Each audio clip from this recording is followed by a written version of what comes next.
and I represent Raymond, Casco, Poland, and Frey Island in the main house, and am very proud to serve as the House Chair of this committee.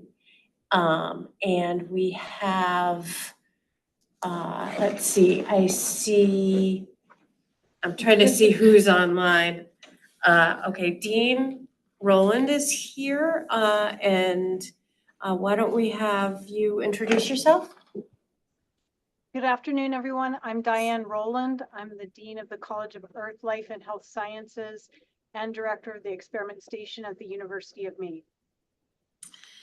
I'm gonna go in order of how I see folks. So Jenny Tilton-Flood. Hi, my name is Jenny Tilton-Flood, and I represent a seat in agriculture. Commissioner Loisum.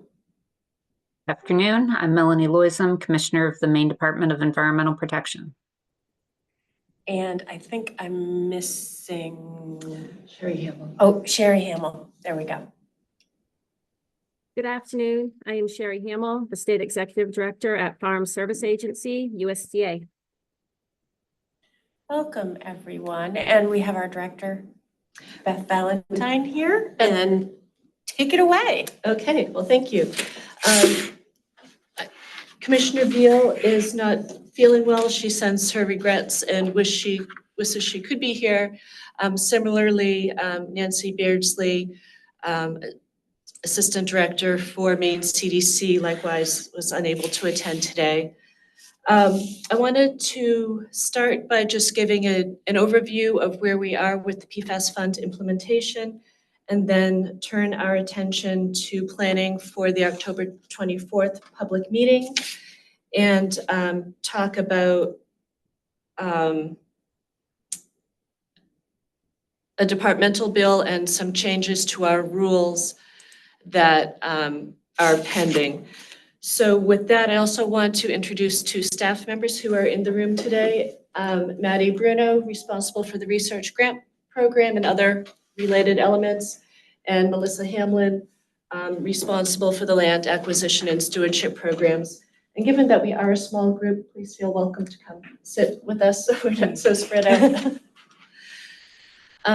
So let me share my screen to give you a quick update.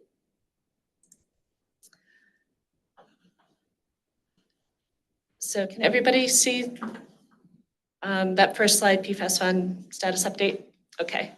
So you all know that the 9 rules to implement various elements of the PFAS fund became effective in March. Since then, we have launched the financial and technical assistance programs using the master application for financial assistance. The single application can be used to apply for 8 different types of financial support. Some of these support programs are actually managed by the PFAS response program, for instance, clean feed and equipment. But we decided internally that it was best to have one application that producers could use to access support either from the PFAS response program or from the PFAS fund. So that's this new master application that was released in March once the rules became effective. Sort of the baseline eligibility requirements is that the farm must have DACF confirmed unsafe levels of PFAS, they have to be a commercial farm, and they have to be partnering with DACF to investigate the extent of contamination. So based on that master application, the PFAS fund has approved about $2.25 million since March. The vast majority of that has been for income replacement payments, over $2 million. The next biggest category, $45,000 for administrative cost grants to 14 farms, business planning support, which I believe is 4 farms, and professional services, in this case, marketing to help an impacted farmer sort of rebrand and regain market share after implementing some changes in response to PFAS contamination. In July, we posted online an electronic version of the PFAS response kit I have with me, the hard copy that was mailed to impacted producers in mid-August. This is a resource guide, so there's information about to help producers know sort of what to expect in working with the state, what the different state agencies, Maine DACF, DEP, Maine CDC are all doing in support of PFAS impacted farmers. There are application materials for both public and private resources. There are fact sheets, contact information. So it's sort of meant to be a one-stop shop. The different chapters are, introductory, PFAS risks to farms, testing, short-term response, long-term response, legal services, mental health, physical health, and research. Like I said, this became available at the beginning of July, and we were subsequently able to have physical copies made, and those have been mailed to all impacted farms working with DACF. At the same time that the response kit became available, the PFAS Navigator program became available. This is a collaboration with the University of Maine Cooperative Extension, Maine Agricultural Mediation Program. There is a coordinator and 2 navigators who are available to work one-on-one with farmers to help identify their needs and then connect them to resources. The next sort of category support is the land acquisition and management. This also went online in March. To date, we have received 4 inquiries. They are all very different in terms of the characteristics of the property, the size, what the land was used for before PFAS, the extent of contamination, whether there are buildings on site or not. So each property, even among these 4, are very unique, and their future uses therefore are going to vary as well. We have an appraisal in hand for one of these, and we are moving toward the purchase and sales agreement. We have an appraisal that is ongoing for one other. This one is burdened by a conservation easement, so the appraiser is in the process of evaluating the value of that easement. And we anticipate the other 2 appraisals this fall. We are working with an advisory panel. Melissa has worked to develop a scoring rubric to help us compare one property to another, given that they are also different. So the categories of the scoring rubric include degree and extent of contamination, percent of soils classified as prime soils, magnitude of financial loss, economic viability, natural resource values, and costs associated with maintaining the property. The advisory panel will also be advising us on future uses. The overarching goal is to return these properties to agricultural production whenever possible. Other potential uses, maybe as a research site or conservation or recreation, but again, future use will depend on the characteristics of the site and will be determined in consultation with the advisory panel. The next major category are our major grants. The applications just opened this Monday. We are using $3 million of grant funds from USDA to fund projects valued in the $100,000 to $500,000 range. The priority areas are water, soil, and plant studies, animal and animal product studies, understanding and managing PFAS in on-farm agricultural settings and products, and remediation of PFAS-contaminated land and suitable uses of PFAS-contaminated agricultural land and products. Mandatory pre-proposals are due October 28th, and full proposals are due January 31. Projects will be selected through a competitive peer review process. The scoring criteria is laid out in detail in the request for applications.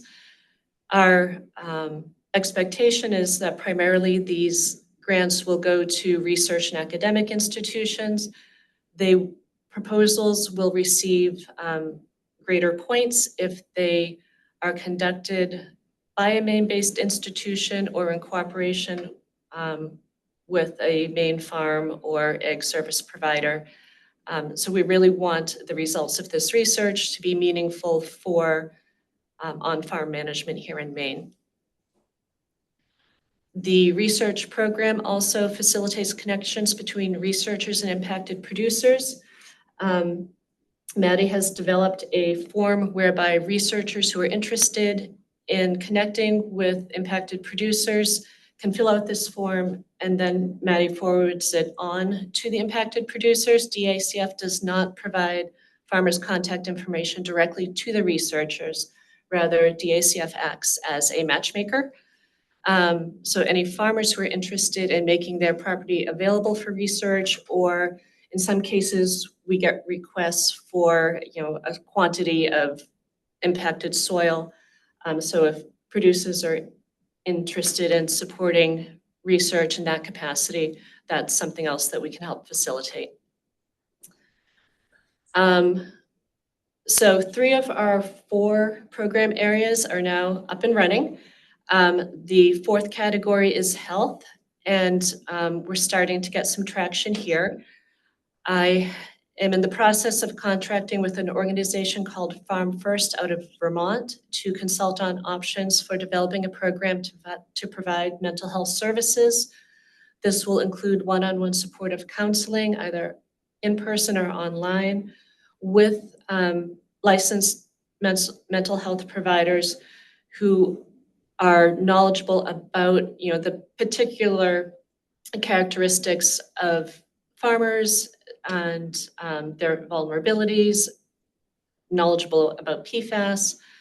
The program will also include a peer support program, sort of farmers one-on-one to help ease the emotional burden, wellness and related trainings for impacted farmers, and web-based resources. We're also will be exploring whether it makes sense to have our own 24/7 hotline. There are a number of existing hotlines out there. And additionally, whether the program should include training for agricultural service providers, who are often the first to realize that producers are under extreme stress. So the contract should be finalized soon. The consultation, Maine Farm First will be consulting with UMaine Cooperative Extension, DHHS's Office of Behavioral Health, other organizations that are sort of already working in this area, and identifying where there are gaps, how best to fill them. So hopefully we will have, then the outline of a program to start implementing in early 2025. And the fiscal health element, I have been having conversations with labs that perform PFAS blood serum testing. I am close to starting the contracting process. Similar to the mental health services, eligible individuals would include farmers, farm workers, as well as non-farm residents whose well water has been impacted by land application of biosolids. The idea is that eligible individuals will get some sort of documentation from DACF, bring it to their medical provider, who will order the test. The test results will go directly to the individual. No results will come to DACF. And the labs will bill the insurance companies for the portion that insurance will cover, and the balance will be covered by the PFAS fund. As you can imagine, contracting for medical services and taking into consideration privacy and just medical billing complications in general. It's taking a little longer than anticipated, but again, I would estimate early 2025 blood testing could be available. Separate from that, Maine CDC is working on educational resources for clinicians and the public so that when an individual goes to their primary care provider and requests a PFAS blood serum test, the clinicians will know what questions to ask, when it would be appropriate to order a test, how to interpret the results. Based on those results, what follow-up testing might be prudent. So CDC will be working on that. CDC will also be initiating rulemaking to make PFAS blood serum test results reportable, much like childhood lead testing results are currently reportable. And this would allow toxicologists from CDC to follow up with individuals with elevated levels to offer guidance on follow-up actions they can take and measures to reduce ongoing exposure. And CDC is also working on a soil exposure study to try to identify the extent that soil exposure is a concern, whether through accidental ingestion, inhalation, or through the skin. And they are exploring a body burden reduction clinical trial. And that is where we are with implementation of the PFAS fund. So any thoughts or comments from advisory panel members?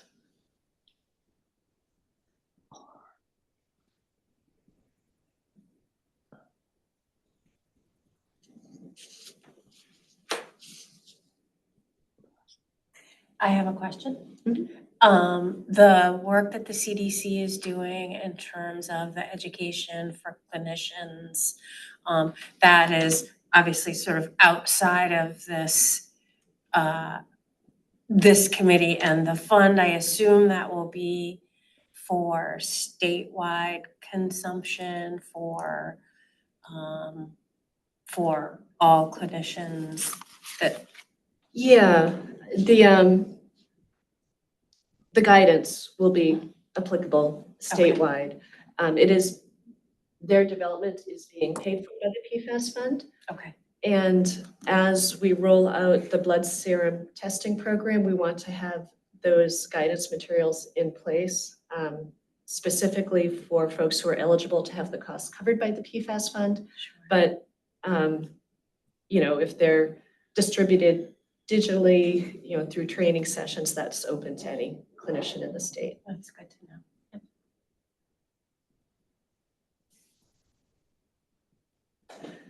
Okay, so let's talk about the October 24th public meeting. When we met back in the spring, we had, back up one step. The PFAS Fund Advisory Committee, that's all of you, are obligated to have 2 public meetings annually. We held a public meeting during the agricultural trade show in January, which is an excellent opportunity to connect with farmers and the farming community throughout Maine. The timing's a little complicated because it's in the middle of the legislative session, so if any recommendations come out of that meeting for legislative changes, it's in the middle of the session, and it's just a tough time to be introducing new ideas. Yes. So do you want to? Well, sure. I mean, I'll follow up on that to say that there are conversations happening about which I don't know what the disposition will be about when and how new ideas can be introduced per the rules of the next legislature. So that's something that to pay attention to as well. But I mean, ideally from a legislative perspective, we have something to present, whether if it's something that needs legislation or it's in the form of a bill. We have that before cloture, which is when legislators in general have to have any bill ideas submitted. And then the process for the second session is a little bit different, where the legislative council has to approve that. And that's if a bill goes through a legislator. The rules are different for department bills, but not that different. I mean, it's very difficult to do a department bill in the middle of a legislative session, I think. That would have to go through a leg council process. So Good, how you doing? that's why it's complicated. And also time, it doesn't give the committee the time to really do their due diligence and to really think deeply about what those changes would mean. And so, again, having it ready to go is always better. Right. So I think the purpose of the October 24 meeting is to get ideas. Are there issues related to PFAS in agriculture that presently are not being addressed? Are there things we're doing now that we could be doing better? And my thinking also is that to have a public meeting, it's nice to have something for the public to respond to, as opposed to just a general invitation to come share ideas. So towards that end, do we want to think of a series of prompts for this public meeting?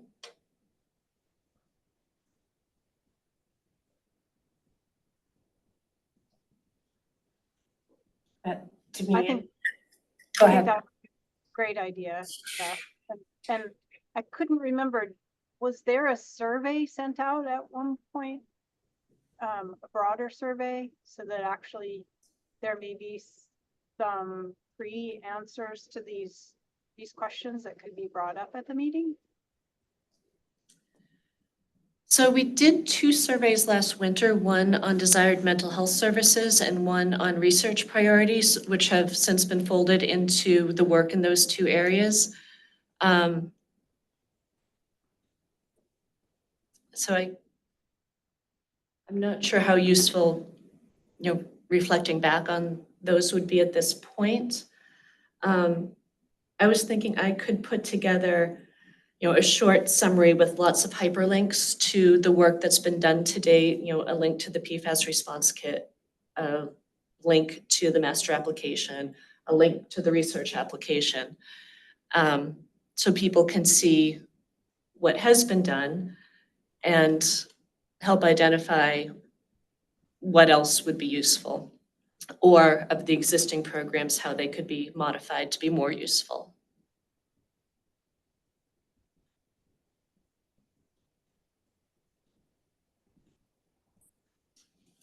Hey Beth, this is Melanie. The thought as some of the funding opportunities are getting rolled out, it might be a good time to get some feedback on how implementation is going. I mean, I realize we're talking about trying to have this conversation before legislative cloture, but it'll be important to hear from the agricultural community some feedback about how accessible they feel like the funding is. Yeah, I mean, that's sometimes it can be constructive criticism for the agencies rolling it out, but not everything has to be solved by legislation. There may be some good implementation feedback we could get from people in the community as well. I think Yep. that's where my question was going, so I agree, Melanie. I think that would be helpful.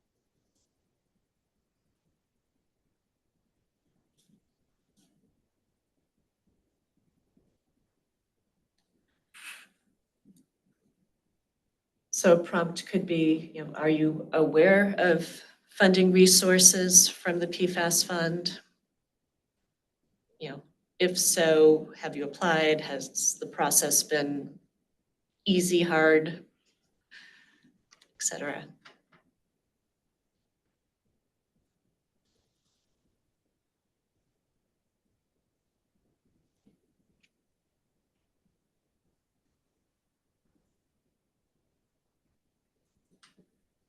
That makes an awful lot of sense to me. Yeah, I think I'm trying to think of other potential, given the point that the fund is at, what other potential issues would come up. And right now that just feels like the most logical. But I don't have my appropriate thinking cap on for this.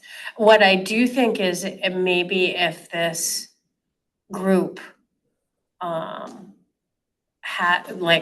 comes up with other suggestions for prompts outside of the meeting, maybe if we, take a week. I don't know if a week gives us enough time to get that information out to potential meeting attendees, but maybe I'll be driving home and I'll think of something. Right. Yeah. So I'm trying to give myself a little bit of latitude here. Right, so we'll have to post the agenda by October 10, which actually gives us a couple weeks. So that's 3 weeks from today. I don't want to put you up against a deadline, and maybe if we give us, I don't know, until next Friday, do you think it makes sense to send a message out that folks on the committee could respond to Yeah, with that? yep, I can send a draft document, some prompts, and then ask everybody to contribute.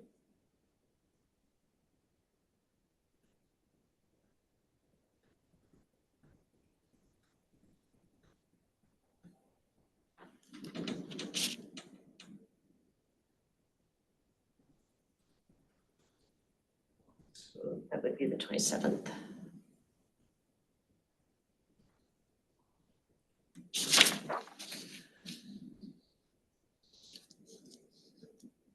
Well, that seems like a plan. Any other thoughts? Well, and then format. Could it be an entirely online meeting? I have this room reserved, as you all witnessed. The tech does not always work as smoothly as I wish it would. I don't know what sort of crowd size to anticipate. I like to have the option of a physical meeting for the people that are more comfortable. But if it's going to be a very small turnout, do we just have it online? What are your thoughts? I'd be curious, is Jenny still with us? As a farmer, given the time of year, I'm curious about maybe her perspective. Oh, No. looks like we might have lost her.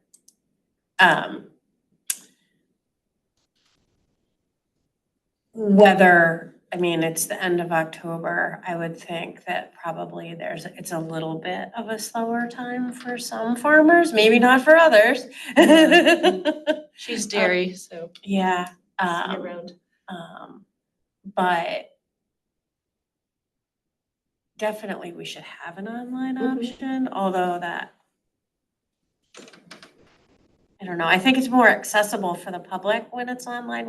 I think we had more participation that way, particularly when we've got a large group from, Aroostook County, New York County, and maybe that makes sense. The in-person is, I'm thinking out loud. I find sometimes hybrid meetings to be challenging. And that's literally just me. No, it's not just you. Oh, okay. Include That's yourself my as well. perspective. Yeah, I think we'll definitely have an online meeting. My question is whether we also offer in person. Speaking of hybrid meetings, I think we may have lost our camera. Oh, look at that. Yeah. Interesting. So, And the video says it's still going. Can everyone still hear us? We can Okay. hear you. Oh, now we can see you again. I don't know why it turned off. Right. Mm. Yeah, we're not moving to nothing.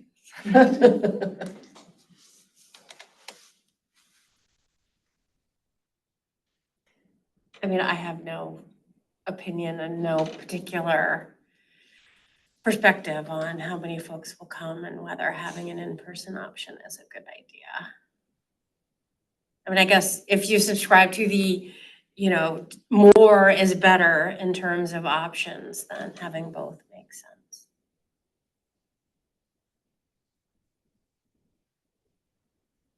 As long as we can. Yeah.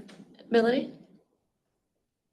I just note that we often struggle with the same thing. I think it might be fair to say that hybrid is probably the most difficult. It's always best if you're either all in person or all virtual, because right now we're looking at the four of you and you're about the size of half a grasshopper on my screen, each one of you individually, right?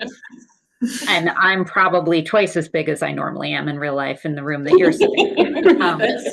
That's true.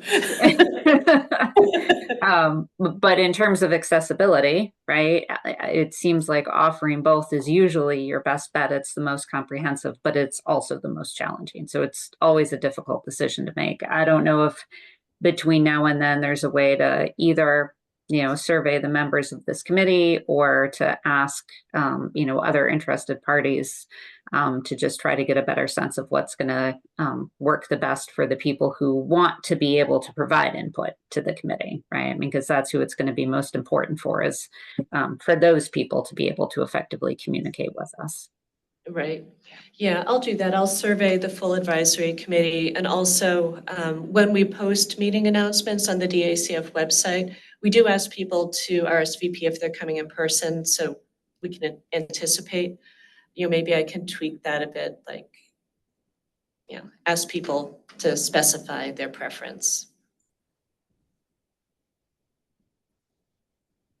And if nobody says they want to come in person, it's just online, but then you risk, I think we need to be clear when the announcement goes out whether there will be a hybrid option or not. I think it went to sleep again. Now I'm, given this, I'm sort of wondering if maybe we shouldn't just do it all online, given the challenges of a meeting that we have had in the past here in this room, particularly when members of the public are coming to us. I wonder if it makes sense. I don't know.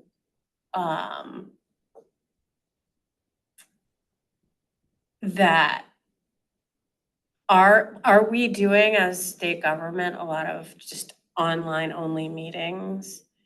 Because my role is really different in the legislature, now we're back to being in person more than online. And I'm just wondering if we're still, if state government is still holding a lot of the more virtual type meetings, if that's something that people are used to, or maybe Commissioner Loizum has a sense. I mean, obviously, I can only speak for the meetings that I participate in, but I would say it is a combination. We are trying to do more in person. We have tried to encourage people who want to participate to tell them that they need to come in person to participate, and have been criticized for that in terms of accessibility and equity. And so that's why it really is very challenging. And we have done both. And generally speaking, every hybrid meeting is the most awkward one that we have. But it's hopefully also very accessible. And we haven't gotten better at the technology that we have. Our folks are doing their best with that. But I think what I hear is that that's a similar experience for hybrid meetings outside of state government as well. but it's very hard to try to serve the public well when you have an opportunity to have people be able to access you if they can't get in a car, but they can get online. But it's not the same kind of experience. And so I think we're all unfortunately in that transitional period of trying to figure out how to make this the most effective we can.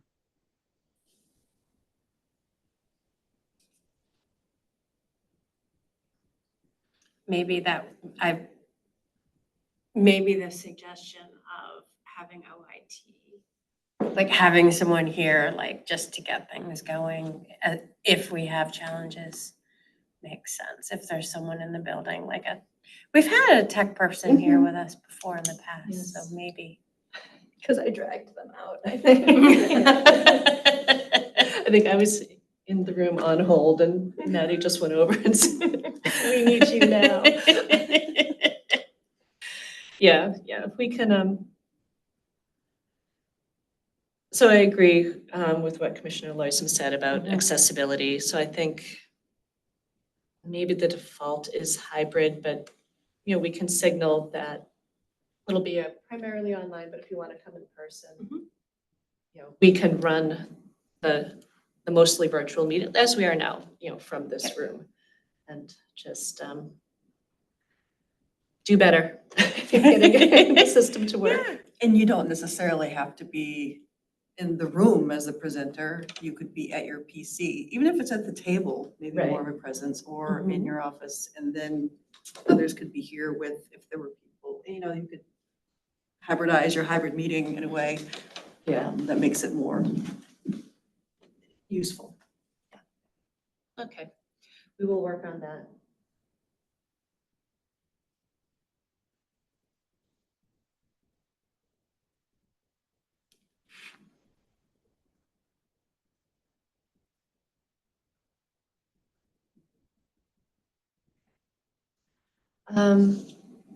So I wanted to talk about the agricultural trade show as well. I have reserved a meeting room where the PFAS fund and likely the PFAS response program will just give an update on what's going on with PFAS in ag in Maine. Given that we will be having this meeting in October, I wanted to put it out to the committee. You could claim the agricultural trade show meeting as another advisory committee meeting, or you can just it can just be a DACF meeting. The meeting's going to happen anyway. I think I mentioned at our last meeting that DACF is putting in a departmental bill to refine the PFAS fund statute. One of those changes would be to change the requirement from 2 public hearings to 1 public meeting annually.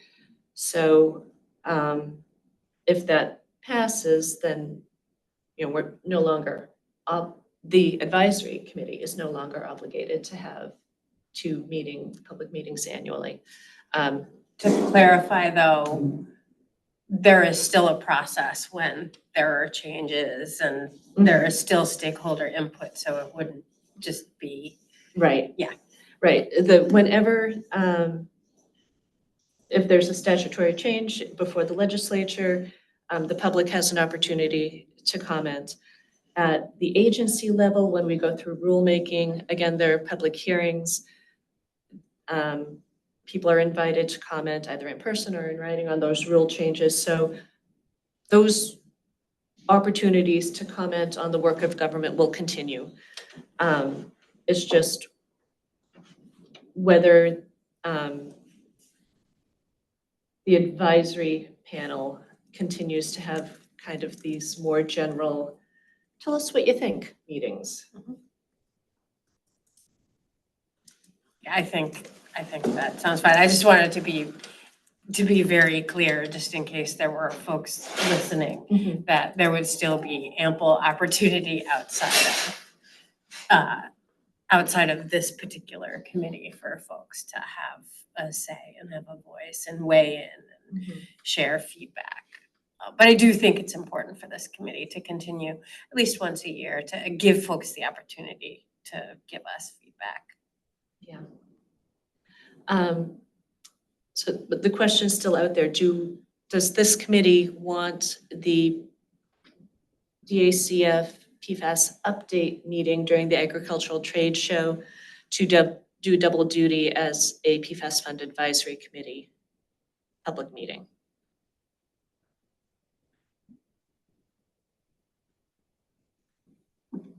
My question would be, will there have been enough distance from the October meeting to January to give folks something additional to potentially weigh in about? It's a question I don't really know the answer to. Yeah, I don't know either, although likely there's not going to be a lot of significant changes October to January. But we will all already sort of be in the same place at the same time. Mhm. And so it could be a economy of scale situation. Well, also, just the timescale for farmers, there's less participation once you get into the spring.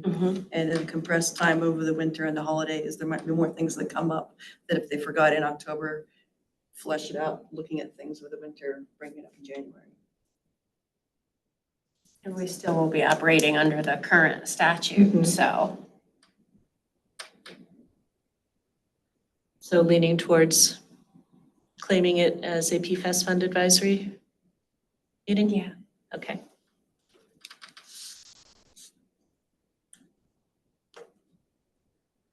And the makeup of the committee might change a little bit too, so. So when does your term officially end? I think it's December 3rd.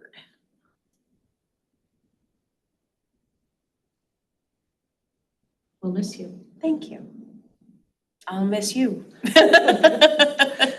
No, you've done a I'll try fantastic to, job yeah, leading I'll this try group. to hang around a little bit. I won't go too far. I'll keep trying to pay attention to what's happening with this group and with the issue and policy and PFAS. I don't think I can just stop and walk away. Right. But thank you. Yeah, so for people that aren't aware, Representative Fay is term limited, and her term, as she just announced, ends December 3rd, which means we will be in need of another co-chair under the present statute to be named by the Speaker of the House, right? Yeah. And the speaker will be elected on that first day. So we'll kind of have, and the Senate president as well, I believe. The Senate chair will have to be either reappointed or however that works. So there will be at least four new legislative members or returning from the legislative side. And something we discussed at the last meeting was having the chairs not named by the Senate President and the Speaker of the House, but rather being chosen from among the full advisory committee by the members. I don't know if we want to get into that discussion now. Is that one of our agenda? I don't have the agenda Yeah. right in front of me. I want to yeah. make sure that we're finished with the conversation around the advisory committee meeting for the ag show. Yeah, Okay. I think so. Yeah. It's a agreement that it would be a PFAS Fund Advisory Committee meeting during the Ag Show. So yeah, our final agenda item was to discuss whether the committee should be structured around the legislative sessions, sort of the pros and cons of that, and the process for selecting new chairs, not actually selecting new chairs now, Right. because we don't have the authority to change the existing That's right. structure. That's right. So I would say that will require a statute change. And it makes sense to me that a proposed bill that that had other changes would include that governance piece. It's a challenge for a hybrid sort of legislative department and public participation perspective to have to be at the whim, in my view, of the legislature. And I think, I mean, as evidenced by the fact that there are members of this committee that are in the legislature that couldn't make it today.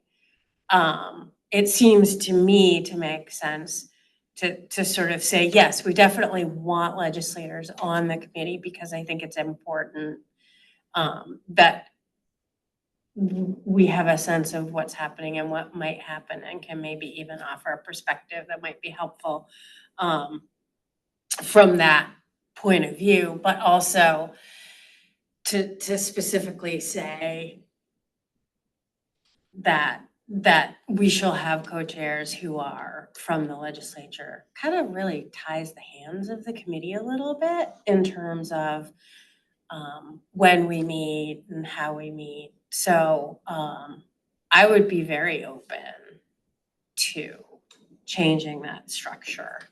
I feel like the makeup overall of the committee is good. There's a lot of people from a lot of different places. I don't know what anyone else thinks, or if folks who aren't in the legislature who deal with the legislature want to maybe weigh in on the positives and negatives of that, or maybe not. I have to say, Commissioner Loism, you are like the front and center right now of the Zoom that I'm looking at. So your comment about being larger than life is actually true in so many ways. I've been accused of having facial expressions, so you can probably see them better right now than you normally can. I appreciate what you're saying, Representative Fay, and as you probably know, adjusting legislative participation in anything can result in a great deal of debate amongst legislators. And so it's wonderful that you have that perspective, and unfortunate that you're not coming back, because that's the kind of change that would be best for you to be proposing to the statutory construction. But you're right, it is, it was challenging, I think, for Director Valentine to do some of the scheduling, particularly when legislators are really busy in the session. So I don't have any suggestions for you other than sort of that thought that, I know that legislators were put in the chair positions with great intent, and that you've had the experience now. And so I'm sure that your peers would be very interested in your thoughts about those kind of adjustments. I don't know if that's the sort of thing that if DACF is already bringing forward a bill to change the frequency of the meetings, if you're doing some administrative changes, that's the same kind of piece of legislation that change should be included in as well. And I don't know, Beth, if that's, what you're thinking, if that's what the chairs are recommending, but it's probably best if that's the sort of recommendation maybe that the chairs would want to document in some kind of way for the purposes of the committee to bring forward to the legislature. That might be helpful. Yeah, that's a great idea to document Representative Fay's recommendation. And in fact, the draft departmental bill does make this change, that the chairs would be drawn from among the full committee members. But no other change to the structure of the committee. So we would still have the 4 legislators, the agency representatives, the farming, FSA, university. The overall composition won't change. But I agree, I think having recommendation from Representative Fay and Senator Brenner, if she is in fact thinking along the same lines, that could be helpful. And it doesn't preclude by the way, a legislator from being a chair. But what it does do is offers an opportunity, I think, for a little bit more flexibility. And continuity. Yeah, I mean, that's the other piece of the puzzle, we talked about term limits and, I mean, there are, reasonable people can disagree on whether they're a good idea or not, but you're right. I mean, there's a little bit of churn there at the end of the session and the beginning of the session and there's a lot that rides on, which legislators are coming back. Whether it be to term limits or electoral changes. So continuity is important. And that's another really good point. Okay. Any other committee members want to weigh in?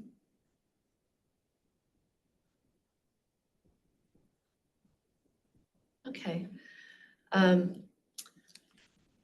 are we on time? Oh, we're right at 2:30. I was going to, before wrapping up, quickly talk about the ARS UMaine conference last week. Dean Rowland, would you like to say anything about that?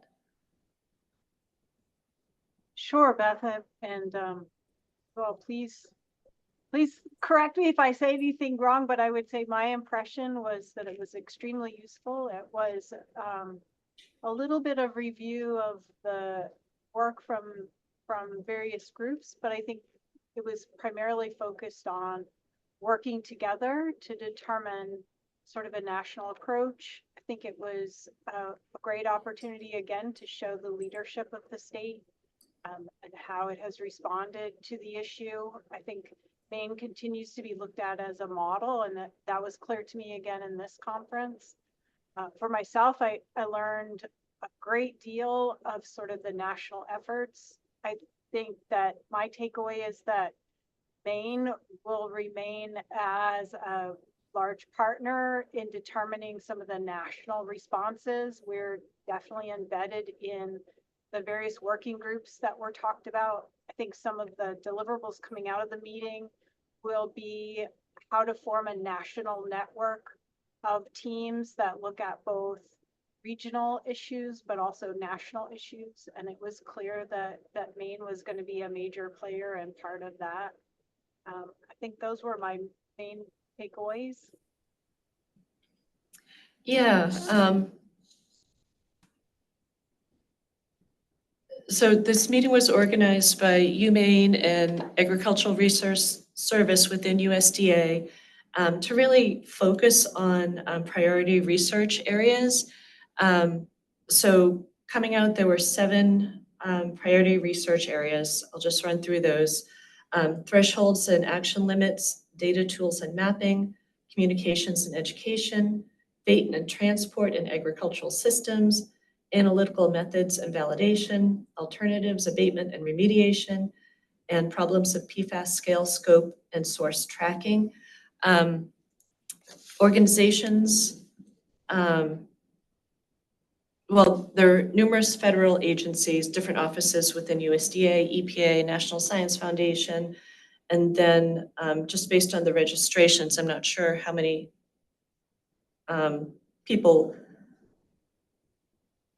how many states were represented ultimately, but sort of prior to the conference, I saw that folks from California, Connecticut, Delaware, Kentucky, Maine, Massachusetts, Michigan, Minnesota, North Carolina, Oklahoma, South Carolina, West Virginia, and the National Association of States Departments of Agriculture had all registered. So this conference wasn't your typical conference where there's a lot of information coming at you. Rather, it was 2 days of solid conversations among representatives of these different states and agencies with different areas of expertise, talking about what are the priorities for addressing PFAS in agriculture. And I thought it was a really productive conference. So it'll be interesting to see what grows out of this. I'm happy to give additional information on the center if that might be helpful. Yeah. So as most of you know, this Center of Excellence has been formed with ARS. The ARS lab exists on campus. And so it's a partnership between the ARS lab and the University of Maine. I think that the goal is to determine the research priorities, which will align, I'm sure, with what the PFAS fund has been discussing. And I think that the goal will be to work together on a variety of areas, including faculty hires and their own scientist hires, so that we have coverage of the disciplinary breadth that we know we need in research. There's also talk about some infrastructure, and so I think some discussions around some of the animal research is probably going to be part of the discussion, as well as the supplies and other things that are needed. Our testing lab is still coming online for researchers. And so it will be some synergies across those different items that are changing at UMaine. Thanks for that update. Okay, anything else? I have nothing. Anyone else, any other member of the committee have something they'd like to bring up or weigh in on? Otherwise,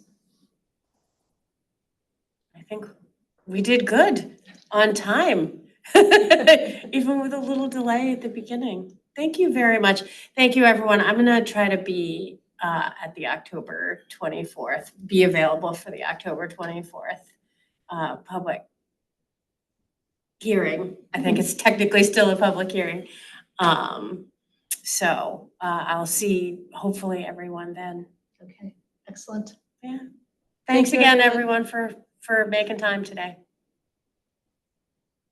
Bye-bye.